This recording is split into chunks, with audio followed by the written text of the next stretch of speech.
Everybody. After a month and month, I finally managed last weekend to start, play through, and finish a whole video game in 3 days, which is a pro and a cons. The game I'm talking about is The Last Guardian, which came out, if I'm not wrong, December last year, 2016, from the same producer that did Ico, which I haven't played, but I heard loads of review like it was the best game ever made for its storyline and blah blah blah. But again, I haven't played, so I'm not gonna talk about it. The game I want to talk about is The Last Guardian, which is a game that friend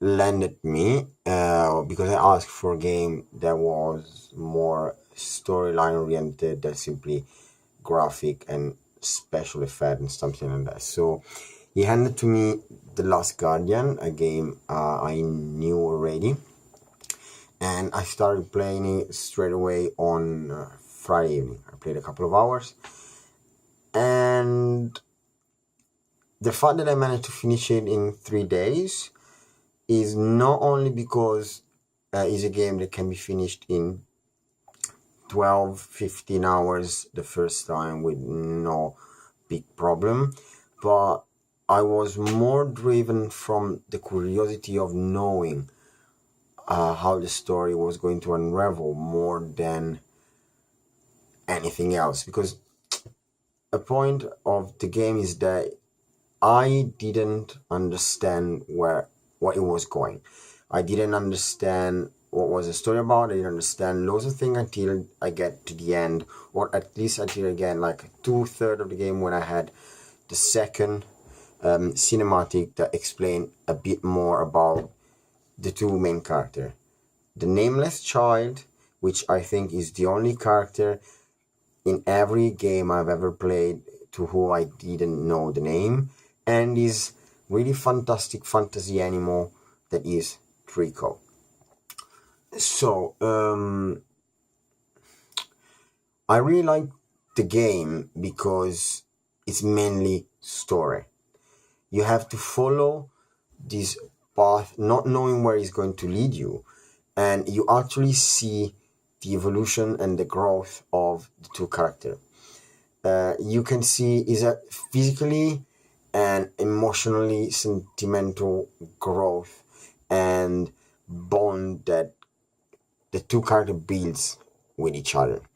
The physical growth is mainly on the animal side than on the child side, because at the beginning of the game this animal doesn't have his horns because he broke them in a way that you will obviously find out later in the game, and his wings are broken too. So going on in the game, matching different checkpoint, you see, or at least I realized later in the game, that the horns were growing back and the wings were growing back. Another really peculiar detail of this game is that there is no dialogue whatsoever. No, none. There is a bit of background, like explanation of what's going on, like commentary from the older boy itself that is explaining what's going on, but is really like limited. It's not like constantly telling what's going on, explaining. No. So it's really silent, quiet, with loads of soundtrack based on the environment. It's really nice. It's really cool. It's really relaxing. It's not chaotic. No. You just have to follow and focus on the surrounding, on the the two characters, and go on with the interaction between the two characters, and follow. Sometimes the hints of how to proceed in the video game are given from Trico itself, which is pointing with his nose to somewhere, or is trying to climb on a certain point where you have to pass through with the child. to unlock certain doors and blah blah blah. So they really depends on each other, even because Rico has the need of being fed on on a regular basis. So there are points in which the child itself tells you that he has to find the food, which is in this video game there are barrels of light that your friends eat to regain his energy and his strength to proceed and go on in the game. What I didn't like though about the story, the video game, is that I didn't quite get what it's all about. Even at the end, when you solve the puzzle, you get at the end, you have the final cinematic. I still quite don't get what the whole story was about. Other than, again, as I said before, fine and experiencing the growth, the evolution of the the two characters. Sorry, it's something is missing. I think it's one of those games that has to be played more than once, or simply you have to find and document yourself, read on the internet, to understand maybe loads of symbols that I miss through the game. Is a game that I would recommend because it's something that like drags you in the story, and it doesn't fascinate you or mesmerize you or overwhelm with the really fine graphic, or this amazing like capture where every single facial expression is perfectly reproduced as if the person in the screen was a real living being. No, absolutely not. The graphic, it's, I would say, 5 years older than what we get now in the video games, which is something I appreciate because it's not too far back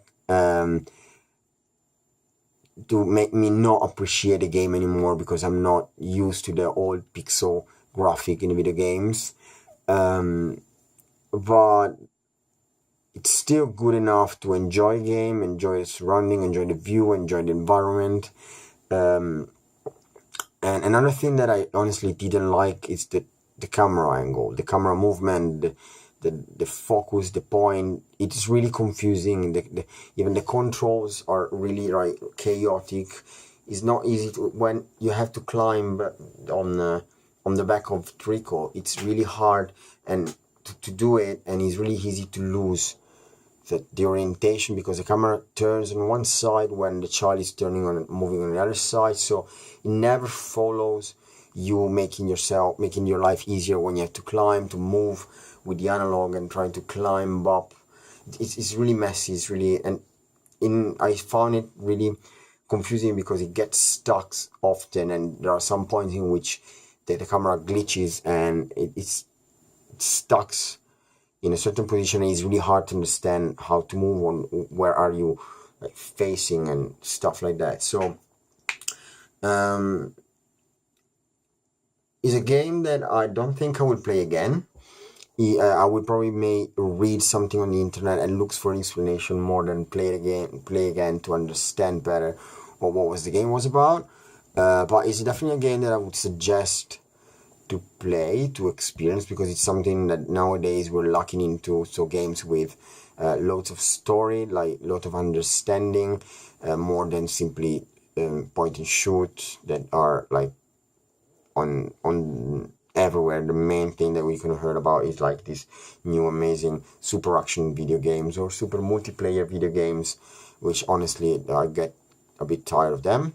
So yeah, that's my opinion. It's a good game with a few like blind spots or black spots that they could have been improved, or maybe they were like intentional. I have no clue, but yeah, I played the game in 15 hours. I was really hooked up into it. I enjoyed it, and if you are the type of gamer that looks for a video game that has loads of storyline and is focused on the story, go for it, because I don't think you will be disappointed by it in any rate. And now